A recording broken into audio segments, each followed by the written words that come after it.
오늘 우리는 주기도문의 세 번째 청원 뜻이 이루어지이다를 함께 살펴봅니다. 이 세 번째 청원은 바로 앞에 두 번째 청원인 나라가 임하소서라는 이 기도와 밀접한 연관을 가지고 있습니다. 지난 시간에 하나님의 통치가 미쳐서 하나님의 뜻이 이루어지는 영역을 하나님 나라라고 정의했습니다. 우리 다시 한번요. 하나님 나라는 하나님의 통치가 미쳐서 하나님의 뜻이 이루어진 영역입니다. 그러므로 하나님의 나라가 임하소서, 하나님의 나라가 이 땅에, 이 나라에, 우리 교회에, 나의 가정과 나의 삶의 반경 3m에 주여 당신의 나라가 임하소서라고 기도하는 사람은 반드시 왕 되신 당신의 뜻이 나의 삶 속에 이루어지이다 기도할 수밖에 없습니다. 하나님의 나라가 임하기를 소망하는 믿음의 백성은 당연히 왕 되신 하나님의 뜻이 내 뜻에 앞서서 이루어지기를 구할 수밖에 없습니다. 예수 그리스도의 공생애를 우리가 함께 살펴보면 예수께서는 온전한 마음으로 하나님의 뜻이 이루어지기를 바라셨습니다. 요한복음 4장 34절을 보시면 예수께서 이르시되 나의 양식은 나를 보내신 이의 뜻을 행하며 그의 일을 온전히 이루는 이것이니라 말씀하셨습니다. 예수 그리스도의 깊은 열망은 떡을 먹고 빵을 먹고 음식을 먹는 것보다 더 깊은 열망은 하나님의 뜻을 행하시는 것이었습니다. 더 나아가 하나님의 뜻을 행하는 믿음의 공동체를 만들기를 원하셨습니다. 마태복음 12장 48절부터 50절의 말씀을 보시면 누가 내 어머니이며 내 동생들이냐 하시고 손을 내밀어 제자들을 가리켜 이르시되 나의 어머니와 나의 동생들을 보라. 누구든지 하늘에 계신 내 아버지의 뜻대로 하는 자가 내 형제요 자매요 어머니니라 하시더라. 십자가를 앞두시고 예수께서는 당신의 뜻을 하나님의 뜻에 굴복시키셨습니다. 누가복음 22장 42절 예수께서 하신 기도시죠. 이르시되 아버지여 만일 아버지의 뜻이거든 이 잔을 내게서 옮기시옵소서. 그러나 내 원대로 마옵시고 아버지의 원대로 되기를 원하나이다. 원대로, 뜻대로, 텔레마 같은 단어입니다. 내 뜻대로 마옵시고 아버지의 뜻대로 하옵소서. 예수 그리스도의 삶은 오직 하나님의 뜻에 당신 자신을 내어드리는 순종의 삶이셨습니다. 그래서 히브리서 기자는 히브리서 10장 7절에서 예수 그리스도의 공생애를 예수 그리스도의 주어, 단어, 나라는 단어를 통해서 이렇게 결론을 내립니다. 이에 내가 말하기를 하나님이여 보옵소서. 두루마리책에 나를 가리켜 기록된 것과 같이 하나님의 뜻을 행하러 왔나이다. 이렇게 온전히 하나님의 뜻을 행하시는 예수께서 저와 여러분에게 기도를 가르쳐 주십니다. 뜻이 이루어지이다. 이렇게 기도하라고 오늘 우리에게 말씀하고 계십니다. 저는 오늘 설교를 세 부분으로 나누어서 우리 성도들과 함께 살펴보려고 합니다.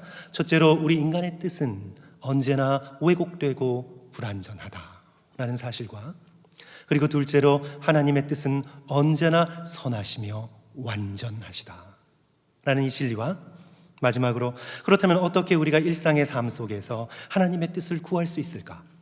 이에 대해서 순서대로 함께 말씀을 살펴봅니다. 첫째로 성도 여러분, 우리의 뜻은 언제나 왜곡되고 불완전합니다. 정말 그렇습니다.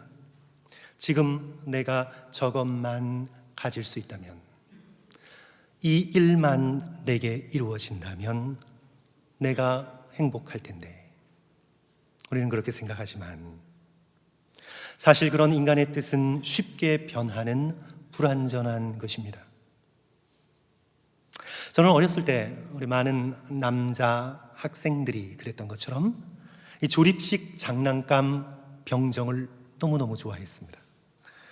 앉아서 총 쏘는 그런 병정, 엎드려서 쏘는 병정, 특별히 이거 기관총을 들고 있으면 이건 어마어마한 것입니다. 거기다 수류탄을 던지는 병정. 거기다가 집차, 탱크, 비행기까지. 항공모함을 갖는 것이 제 목표였지만 갖지 못했습니다. 1970년대를 산 소년들의 로망이지요. 용돈을 모아서, 때로는 아버지를 졸라서 원하는 것을 얻어냈습니다. 내가 저 장난감을 꼭 가지겠다는 저의 뜻은 그 당시에 강력했습니다. 이제 조금 큰 다음에 그 다음엔 우표로 넘어갔습니다. 우표 모으기에 정신이 없었습니다. 이 새로운 우표만 나오면 새벽에 일어나 우체국 앞에서 몇 시간 줄 서는 것은 아무것도 아니었습니다. 그냥 우표를 가지고 싶은 것이 아니라, 우리 성도들께서 혹시 기억하시는 분은 계시겠지만 오른쪽 맨 하단에 있는 사각형 명판을 가져야만 했습니다. 그래서 그것을 얻기 위해서 줄을 섰던 것이지요. 저 새 우표를 내가 꼭 가지겠다는 저의 뜻, 대단했었습니다. 그런데 성도 여러분, 지금 이제 돌아보니 하나도 없습니다. 그 장난감들이 다 어디 갔는지, 그 우표들이 다 어디 갔는지, 한국에 두고 왔는지, 캐나다에 있는지, 여기 있는지 아무것도 없습니다. 고등학교 가서는 소니에서 나오는 워크맨 하나를 갖고 싶어서 난리를 쳤습니다. 그 다음에는 올림푸스 카메라를 갖고 싶어서 또 난리를 쳤습니다. 우리 인간의 뜻은 늘 그렇게 변하는 불완전한 것입니다. 어른이 되어서는 좋은 자동차로, 큰 집으로, 휴가를 즐길 수 있는 고급 휴양지 별장으로, 돈 걱정 없는 안락한 노후 생활로 우리의 뜻은 변합니다. 지금 그것이 내게 당장 행복을 가져다 줄 것처럼 보이지만, 성도 여러분, 사실은 내가 바라는 나의 뜻은 터무니없이 부족한 것입니다. 그것은 쉽게 왜곡되고 변질됩니다. 이런 인간의 불완전한 뜻은 반드시 하나님의 선하시고 완전하시고 아름다운 뜻에 흡수되어야 합니다. 그러기에 어거스틴은 그의 고백론에서 하나님을 향하여 이런 유명한 고백을 했습니다. 당신께서는 우리를 당신을 향하여 있도록 지으셨기에 우리의 마음은 당신 안에서 안식할 때까지 쉴 수 없나이다. 당신께서는 우리를 당신을 향하여, 우리를 지으시되 하나님을 향하여 있도록 지으셨기에, 우리를 물질을 향하여, 물건을 향하여, 세상을 향하여 있지 않고 하나님을 향하여 있도록 지으셨기에 우리의 마음은 당신 안에서 안식할 때까지 세상을 아무리 돌아다녀 봐야 참 평안을, 참 쉼을 얻을 수 없나이다. 젊었을 때 자신의 모든 욕망을 따라 이 세상을 살았던 어거스틴의 고백입니다. 그리하여 우리의 왜곡되고 불완전한 뜻은 반드시 하나님의 선하시고 아름다운 뜻에 흡수되어야 합니다. 창세기 아브라함을 성도 여러분 잠깐 생각해 보시기 바랍니다. 창세기 15장에서 하나님께서 환상 중에 아브라함을 만나 주시지요. 아브라함이 하나님을 만나고는 하나님께서 자식을 주지 않으신다고 불평하며 15장 2절에서 이렇게 말합니다. 나는 자식이 없사오니 나의 상속자는 이 다메섹 사람 엘리에셀이니이다. 아브라함의 현실적인 뜻은 이 엘리에셀이 자신의 상속자가 되는 것이었습니다. 그러나 하나님의 아브라함을 향한 뜻은 훨씬 더 크고 깊고 광대하십니다. 4절 5절에서 하나님께서 이렇게 말씀하시죠. 여호와의 말씀이 그에게 임하여 이르시되 그 사람이 내 상속자가 아니라 내 몸에서 날 자가 내 상속자가 되리라 하시고, 단지 한 사람만 가리키는 것이 아니라 그를 이끌고 밖으로 나아가 이르시되 하늘을 우러러 무별을 셀 수 있나 보라. 또 그에게 이르시되 내 자손이 이와 같을지니라. 아브라함은 하나님의 이 약속에 자신의 불완전한 뜻을 버리고 하나님의 선하시고 온전하시고 아름다운 뜻을 자신의 것으로 믿고 하나님의 뜻이 이루어지기를 간구해야 합니다.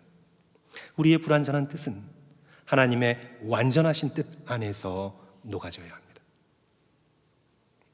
창세기 17장을 보시면 아브라함이 또 이렇게 말하지요. 하나님 앞에 이스마엘이나 하나님 앞에서 살기를 원하나이다. 자신의 뜻을 아뢰입니다. 하나님께서는 이스마엘도 내가 축복하겠지만 사라를 통해 이삭을 내게 주겠다고, 내 후손이 모래알처럼 많게 되리라고 다시 한번 하나님의 선하신 뜻을 아브라함에게 알려주십니다. 그러므로 사랑하는 성도 여러분, 때로 우리의 뜻이 이루어지지 않는 것이 오히려 다행입니다. 우리의 불완전하고 약하고 보잘것없는 왜곡된 우리의 뜻이 이루어지지 않는 것이, 성도 여러분, 어쩔 때는 오히려 다행입니다.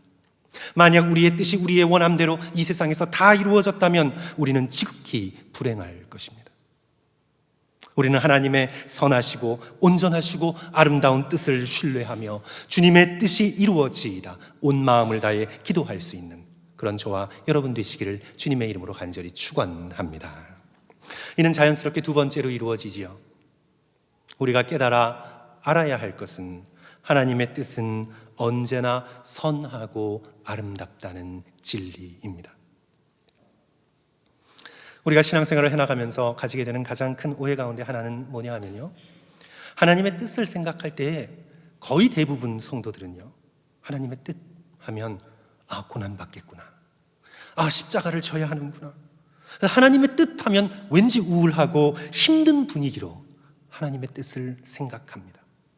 주님 뜻대로 하소서, 속으로는 이를 빠득빠득 하는 심정으로, 또는 인생의 탈출구 없는 막다른 골목에서 체념 섞인 심정으로 하나님의 뜻을 구합니다. 기쁘고 즐겁고 흥분된 마음으로 하나님의 뜻을 구하지 않습니다. 이는 마치 내 뜻대로 사는 것은 밝고 활기차고 재미있는데 하나님 뜻대로 하는 것은 어둡고 지루하고 체념적이고 고난만 있는 것으로 우리는 여기는 것 같습니다. 그러나 절대 그렇지 않습니다, 성도 여러분. 우리를 향한 하나님의 뜻은 지극히 선하고 아름답습니다. 예레미야 29장 11절에서 하나님께서는 이렇게 말씀하십니다. 여호와의 말씀이니라, 너희를 향한 나의 생각은 내가 아나니 평안이요 재앙이 아니니라. 너희에게 미래와 희망을 주려는 것이니라. 우리를 향한 하나님의 뜻은 우리에게 말할 수 없는 평안을 주시고 죽음으로 가로막혀 있는 미래를 열어주시고 그리하여 우리에게 영생의 소망을 주시기 원하시는 것입니다. 오늘 우리는 너무나 이 세상 가운데 자기의 생각 속에 갇혀 있기에 정말 하나님께서 우리에게 주시고자 하시는 것이 그렇게 좋을까 생각합니다. 암만 좋아도 복권 당첨되는 것만큼 좋을까? 우리는 그렇게 생각합니다. 그러나 사랑하는 성도 여러분, 우리는 신앙이 자라면서 알게 될 것입니다. 하나님께서 우리에게 약속하신 것이 얼마나 아름답고 놀랍고 선한 것인지. 우리는 죽음을 통과하면서, 하나님께서 택하신 믿음의 백성은 죽음을 통과하면서 비로소 깨닫게 될 것입니다. 예수께서 이루신 우리를 위한 놀라운 축복이 얼마나 크신지, 그리고 우리는 천국에 들어가서도 앞으로 영원토록 하나님께서 얼마나 영화롭고 선하신 분인지 우리는 천국에 들어가면서 영원토록 우리는 즐거워하고 날마다 흥분하고 날마다 주를 찬양하며 우리는 놀랄 것입니다. 믿음의 백성들은 놀랄 준비를 해야 합니다. 탁월한 변증가인 라비 자카라이아스가 장인의 임종을 지켜보면서 책에 짤막하게 이렇게 적었는데요, 제가 여러 번 말씀드린 다른 신앙인들의 마지막 모습과 다르지 않습니다. 이제 거의 인생의 마지막 종착점, 마지막 숨이 끊어질 때 다다랐을 때 이제 의식도 거의 없고 눈을 깜빡일 수도 없고 또 말을 할 수도 없이 간신히 숨만 붙어있는 그런 지경에서 어떤 상태에서 갑자기 눈을 뜨더니 조용하지만 매우 분명한 말로 말합니다. Amazing. It's just amazing. 놀랍구나. 정말 놀랍구나. 사랑하는 성도 여러분, 정말 놀라울 것입니다. 우리를 향한 하나님의 뜻은 놀랍습니다. 상상할 수 없이 좋을 것입니다. 근데 성도 여러분, 문제는 우리의 영혼입니다. 우리의 마음입니다. 열어주시는 놀랍도록 좋은 천국 하나님의 나라, 그것을 지금 여기서 사랑하고 소망하고 준비할 수 있는 우리 영혼이 문제입니다. 그래야 예수 그리스도께서는 우리의 영혼에 집중하며 하나님의 뜻을 더욱 분명히 말씀해 주십니다.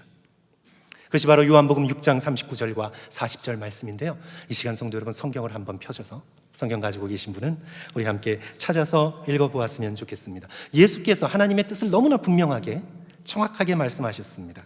우리 신약 성경 153쪽에 있는데요, 제가 가지고 있는 성경 153쪽입니다. 6장 39절부터 40절, 제가 지금 찬송가 153편을 적고 있네요.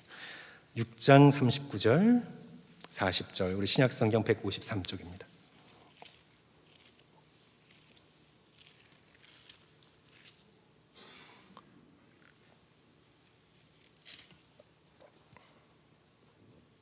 (39절) (40절) 나를 보내신, 우리 함께 같이 두 절 읽습니다. 시작. 나를 보내신 이의 뜻은 내게 주신 자 중에 내가 하나도 잃어버리지 아니하고 마지막 날에 다시 살리는 이것이니라. 내 아버지의 뜻은 아들을 보고 믿는 자마다 영생을 얻는 이것이니 마지막 날에 내가 이를 다시 살리리라 하시니라. 아멘. 하나님의 뜻이 분명하지요. 하나님의 뜻은 모호하고 추상적인 것이 아니라 분명합니다. 예수 그리스도를 지금 바라보고 믿는 것, 지금 현재 우리의 일상의 생활 가운데 예수 그리스도를 의지하고 예수 그리스도와 함께 동행하는 것, 그리고 예수 그리스도께서 약속해 주신 영생을 굳게 확신하며 인생을 살아가는 것, 그래야 현재 우리의 삶에 어떤 고난과 질병과 죽음이 있다 할지라도 마지막 날에 다시 부활케 하심을 굳게 신뢰하며 인생을 살아가는 것이 저와 여러분을 향한 하나님의 분명하신 뜻입니다. 하나님께서는 택하신 백성을 구원하시기까지 일하실 것입니다. 잃어버린 양 한 마리 한 마리를 찾으시듯 예수 그리스도께서는 한 영혼 한 영혼을 어제도 찾으셨고 오늘도 찾으시고 내일도 찾으실 것입니다. 인도 선교사였던 스탠리 존스의 책 제목처럼 인도의 길을 걷고 계시는 예수처럼 예수 그리스도께서는 오늘도 로스앤젤레스의 골목길을 걷고 계심을 우리는 믿습니다. 그러므로 우리는 예수님을 향해, 또한 예수 그리스도와 함께 우리는 간절히 기도하게 되지요. 당신의 뜻이 이루어지이다. 그렇다면 성도 여러분, 우리는 어떻게 우리의 일상 속에서 하나님의 뜻을 구할까요? 하나님의 뜻은 추상적이거나 그런 이상적이거나 우리의 삶을 덮어두고 그냥 머릿속에서만 구할 수 있는 것이 아닙니다. 우리는 일상 속에서 여러 가지 구체적인 필요를 느끼며 살아가고 있습니다. 우리는 경제 생활도 해야 되고 직장에서 경쟁도 해야 되고 사업터에서 살아남아야 하고, 또 우리는 가정을 이루며 자녀를 키우며 수많은 인간관계의 갈등 속에서 우리는 그 갈등도 해결해야 합니다. 건강의 문제, 지금 괜찮지만 날마다 건강의 문제를 안고 우리는 살아갑니다. 성도 여러분, 하나님의 뜻을 구하기에 앞서서 우리는 이 모든 일상의 필요를 정직하게 하나님께 아뢰어야 합니다. 오늘 예수 그리스도께서 하나님의 뜻을 구하라는 이 주기도문의 기도는요, 내 뜻과 내 생각은 무조건 묻어두고 현실을 묻어두고 하나님의 뜻만을 추상적으로 구하라, 그런 말씀이 아닙니다. 예수 그리스도께서 지금 주기도문을 가르쳐주고 계시는 제자들이 철학자가 아닙니다. 엘리트 사상가들이 아닙니다. 그들은 어부였고 그들은 노동자였고 그들은 세리였습니다.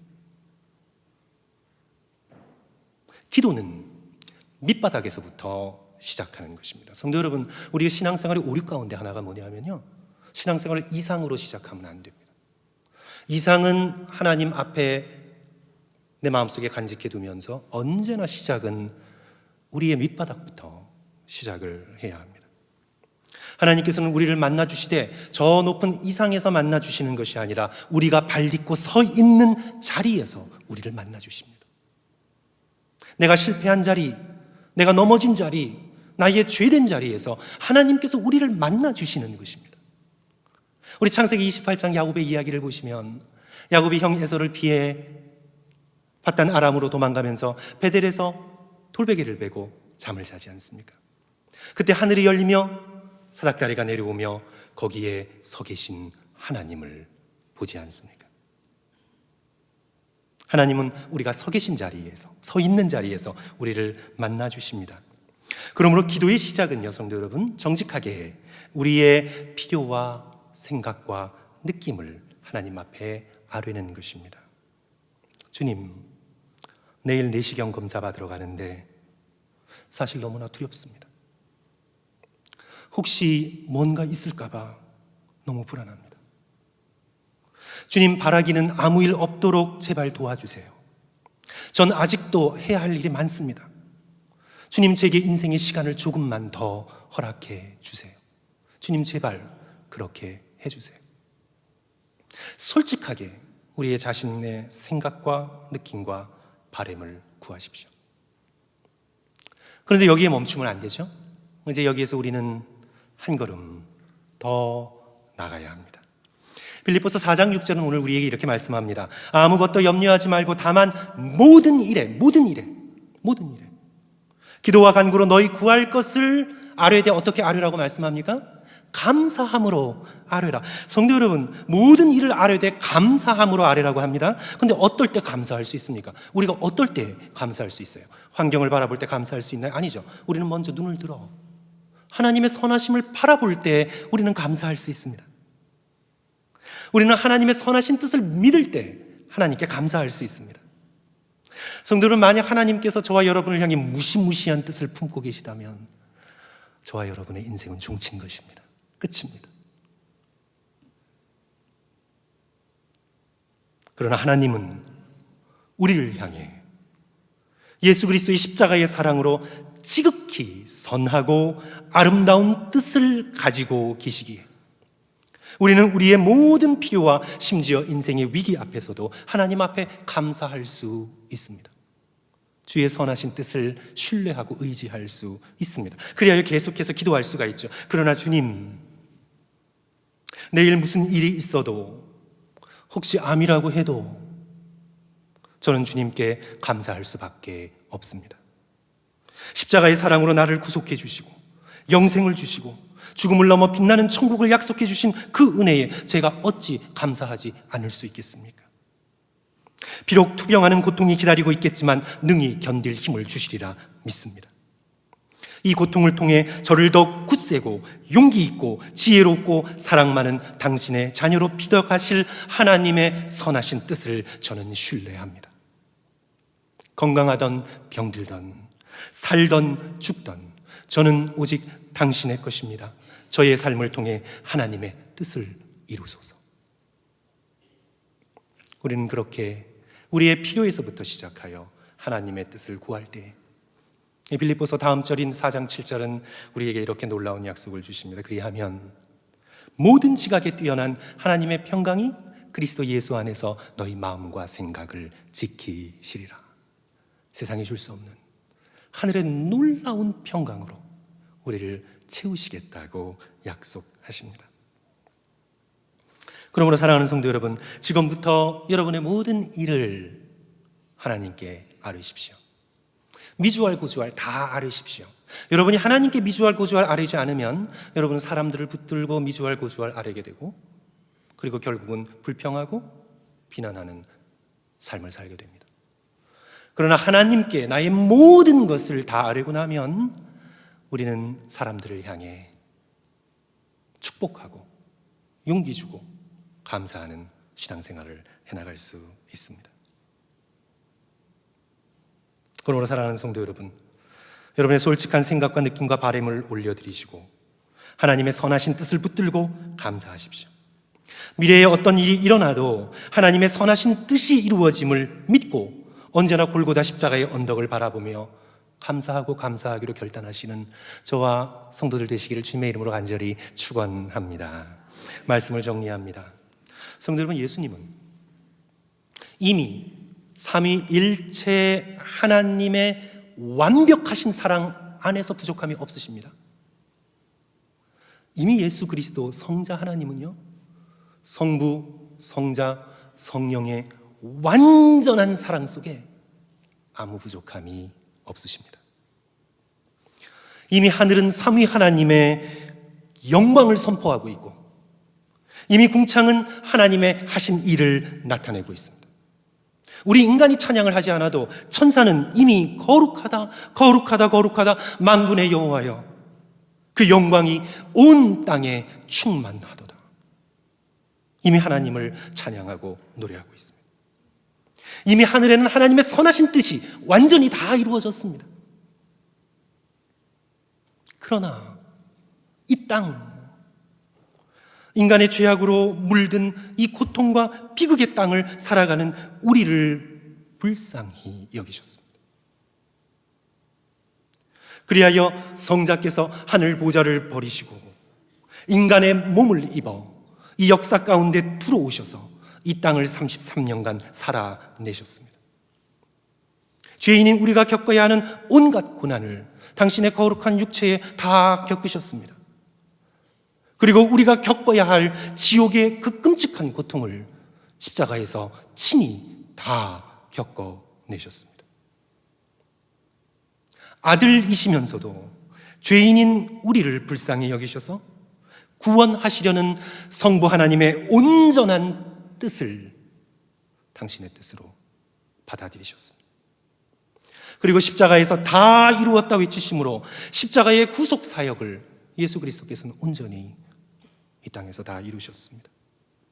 이제는 그 십자가의 보혈이 저와 여러분의 마음과 생각과 감정과 의지를 적시고 적셔서 우리의 죄된 생각을 버리고 십자가를 붙들며 하나님의 선하신 뜻을 신뢰하며 살도록 이 성령을 의지하여 이제 우리가 변화되어야 할 차례입니다. 이런 변화의 열망을 가지고 성도 여러분, 우리 모두 간절한 마음으로 주기도문에 이 기도를 올릴 수 있는 저와 여러분이 되었으면 좋겠습니다. 뜻이 하늘에서 이루어진 것처럼 이 땅에서도, 이 역사에도, 우리 나성한인 교회에도, 우리의 가정과 나의 반경 3m에도, 내 영혼에도 당신의 뜻이 이루어지이다. 저는 오늘 말씀을 18세기 청교도인 리차드 알레인이라는 분의 기도로 마치고자 합니다. 조금 오래된 문장이라 약간 따라가기가 쉽지 않을 수 있는데요, 성도 여러분 잘 들으시고 우리 함께 기도하겠습니다. 나는 더 이상 나의 것이 아닙니다. 저는 주님의 것입니다. 저를 주님이 원하시는 곳에 두시며 주님이 원하시는 사람들과 함께 있게 하소서. 나로 일하게 하시고 고통받게 하소서. 일자리를 얻고 잃는 것, 높아지고 낮아지는 것이 모두 주님을 위한 일이 되게 하소서. 배부르거나 굶주리는 것도 주님을 위한 일이 되게 하소서. 주님을 위해 모든 것을 소유하게 하시고 주님을 위해 아무것도 소유하지 않게 하소서. 이 모든 것을 주님의 기뻐하심과 처분에 온전히 맡깁니다. 오 영화롭고 거룩하신 하나님, 성부, 성자, 성령이시여, 이제 주님은 나의 하나님이시며 저는 주님의 것입니다. 이 땅에서 제가 행한 모든 일이 하늘에서 인정받기를 원하나이다. 우리 함께 기도하겠습니다.